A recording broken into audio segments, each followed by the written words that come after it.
Hi, today I'm going to do a flip through unboxing of the Tarot de Luz. This is created by Aitor Saraiba and this is published by FREEBIES. Yeah, I think that's it.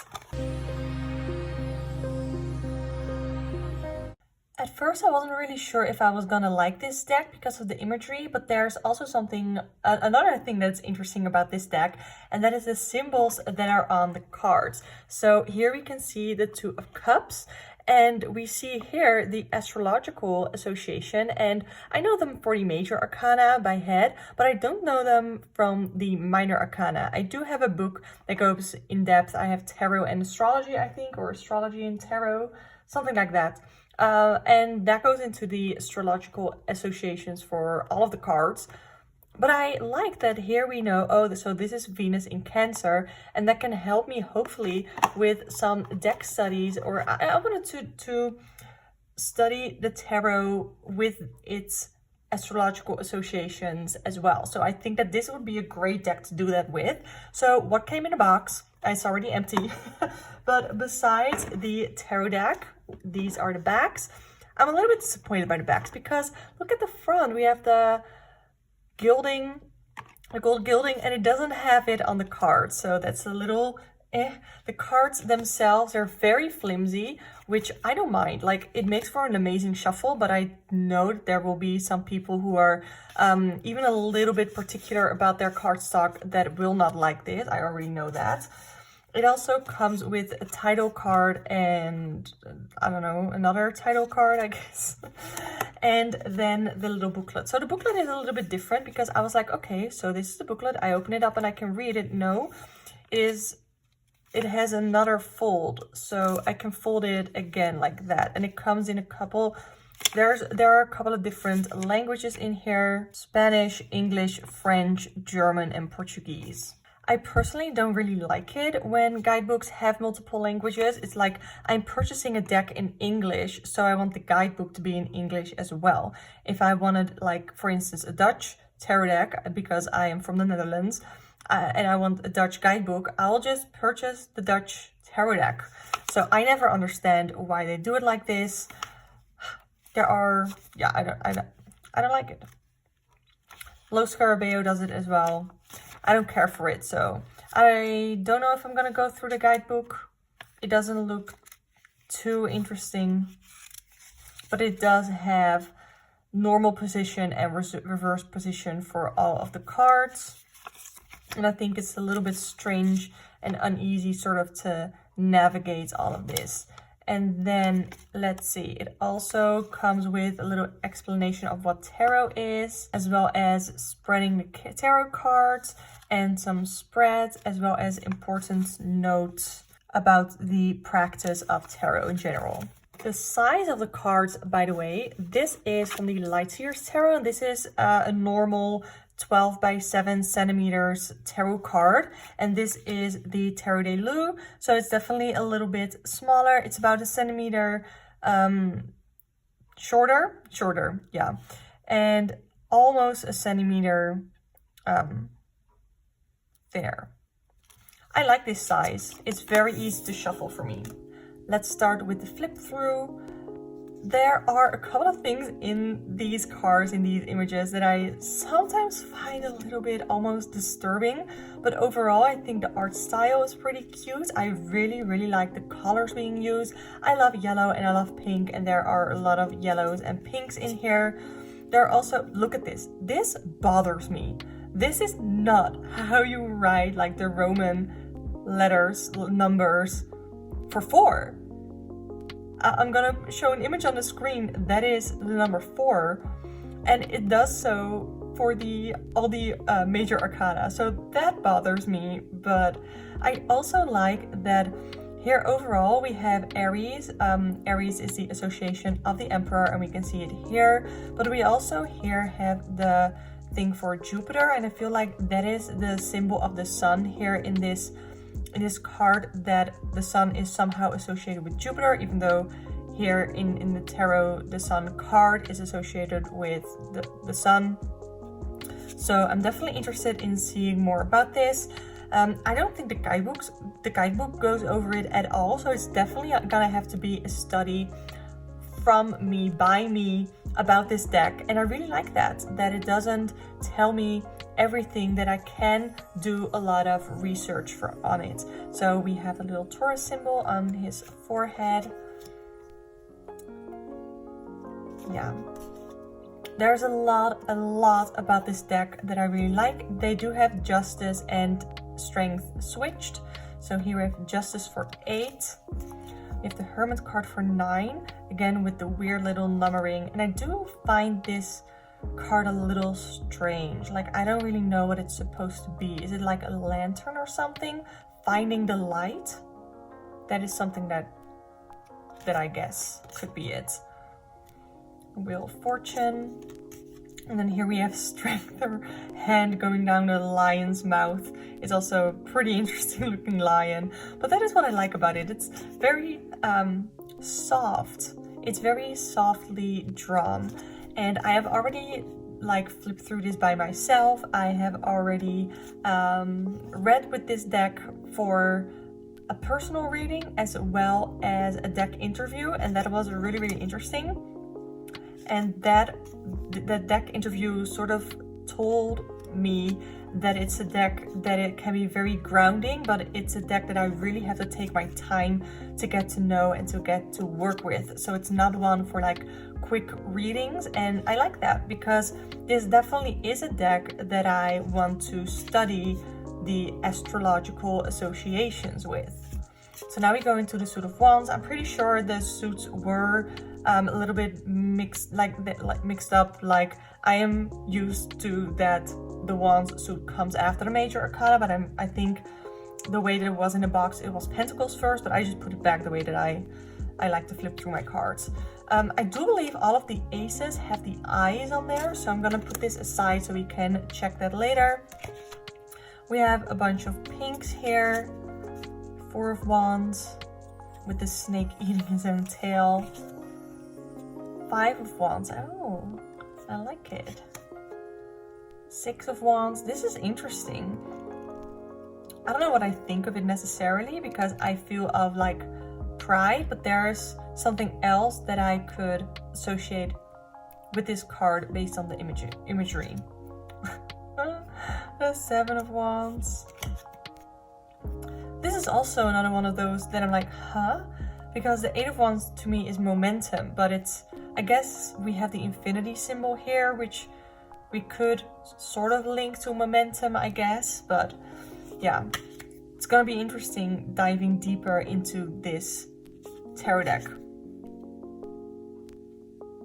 10 of Wands. I don't even know, honestly, if this is based on the RWS or if it's more Thoth. I cannot pronounce that. 9 of Wands, the Queen of Wands, and the King of Wands. Let me actually see if it says that in the guidebook. It doesn't really say what it's based on. Here under the chapter of what is tarot, it gives us a brief history of it and where it's from. And it says here that it is most probable that the tarot or Book of Thoth, originally the Book of Life, originated in the ancient Egypt. And then it has a bunch of more information. Nope, cannot find it. So let's just go on. If you do read with Thoth, definitely let me know if you find this more based on that than the RWS. So here we have the eye again. This was the Ace of Wands. Here we have the Ace of Cups, 2 of Cups. Wait, I mixed the 3 and the 4. Uh-oh, I did not put it back in order correctly. I apologize. But also not really, because it can happen. 4 of Cups. I've been trying to not apologize for things that I don't really have to apologize for. I feel like that's very human, especially for content creators. I feel like a lot of YouTubers constantly say sorry for the smallest things that shouldn't really be even apologized for. Like, it's not a big deal, but because there are so many people out there that are trying to make a big deal out of minor things, yeah, people always think that they have to say sorry for everything. Here we have the eye here in the Ace of Swords. Oh, and a Two of Swords. Oh, I like that. The whole forest and stuff. I am thinking about what medium they are using here, because I know literally nothing about art, okay? I know nothing about art mediums. I know nothing about art. I find it interesting. Here, I did it again. Oh, no, I didn't. This is the Six of Swords, Seven of Swords. I like it. However, I have personally been trying to get into watercolors, and I think this is watercolor. I think it is. So I like that. That it's some that I can see here. Some, yeah, the backgrounds definitely look like watercolor. I like that. I've been trying to work with watercolor. I got myself like a super cheap palette to see if I like it, and I do. So I got myself, I actually ordered a better quality. Oh, here we have another eye, by the way, in the Ace of Pentacles. So I ordered myself a better quality watercolor palette from Winsor & Newton. Not the super like affordable one with 12 pens. I think I got one with a little bit more than that because I really wanted purple and pink in there, and the original one didn't have that. Because I think I'm gonna use pink and purple a lot, because I've been working on like an aesthetic book of shadows. Like, I am watching Charmed, and I love that they have like pictures and pretty fonts and stuff for their, they call it a book of shadows, but it's in my practice and what I have seen, I think it's more like a grimoire, but they use the word grimoire for an evil book of shadows, so that is funny. But yeah, okay, I definitely want to talk more about my book of shadows in another video, but this is not the time for that. So let me see actually the aces next to each other. I really like the colors. I love this pink color too. I find the pink color on the cards and on the box to be really interesting. Like, I have two types of pink yarn, and neither of them match this pink color here. That's interesting. I like it. I like the size too. It's so easy for me to have it in my hand and to shuffle. So let's actually do that. Look at how flexible the cards are. I like it. Like I said, I know there are people who will hate it, but it overhands shuffles fine.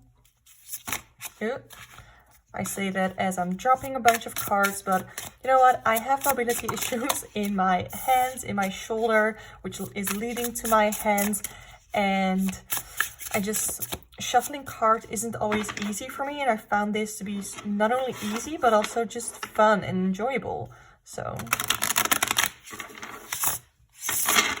yeah, it's really fun and easy to shuffle this deck.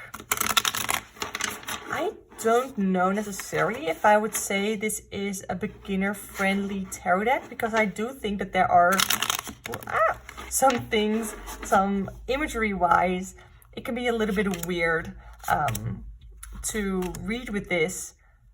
Like, this is the Page of Pentacles, so there are renamed. That's the only thing I believe that is renamed in the deck. But it doesn't really look similar to the Page of Pentacles from the original RWS. So there is a lot that you would have to learn and try to associate with the RWS. Of course, it does come with a guidebook, and I'm pretty sure the card meanings are pretty obvious in there in the guidebook. So I guess it could be a good deck for beginners. I bought this for like 13 euros. It was like super affordable, and I wanted to get myself a deck. So like, I purchased this along with my watercolor set, and the watercolor set wasn't enough for free shipping, and I had this in my Amazon wish list, and it was I got some discounts or whatever, I don't know. It was suddenly way cheaper than it was when I put it on my wish list, and I'm a sucker for when Amazon tells me that things are cheaper now than when I put them on my wish list. I am not going to do a sample reading right now just because, I don't know, I am not really in a great headspace, so I don't really feel like I should do a tarot reading right now. You know, sometimes you just know that it's not the time for a reading, that you're not in the headspace for a reading, and I think I should respect that. So here we go, putting the rest back in the box, and that concludes my flip through of the Tarot de Luz. I'm pretty sure I'm pronouncing that correctly. Tarot de Luz? I think so. Anyway, thank you so much for watching. I would love to hear your thoughts on this tarot deck. I think it's really fun. I like the size. I like the cardstock. I like that it's flexible. I like the art style, the images, the fact that it has the astrological associations on the cards. Yeah, I don't know. I don't really think that I have necessarily anything bad to say. You can also tell that I'm not super enthusiastic about it. Like, it's not how enthusiastic I was as with my Little Wizards tarot, but that's because this is a Harry Potter deck and I love Harry Potter, and so, but yeah. But I do like it. I do think that it has potential and I'm interested. I'm very excited to work with it for the astrology tarot deck study that I'm going to do. And that is not going to be specific to this deck, but to just my tarot practice in general. So yeah, I'm interested to start doing that. Anyway, if you want to see more deck flip throughs, tarot deck chats, tarot chats, pick a card readings I also do, then definitely subscribe to my channel, because that is what I do here on the channel and I would love to have you here. You can also book a personal one-on-one tarot reading with me through the link in the description box below. I personally prefer Ko-fi, but I know Etsy has more payment options, so you can also book a reading with me over there. Anyway, I want to thank you so much for watching and I hope to see you next time. Bye!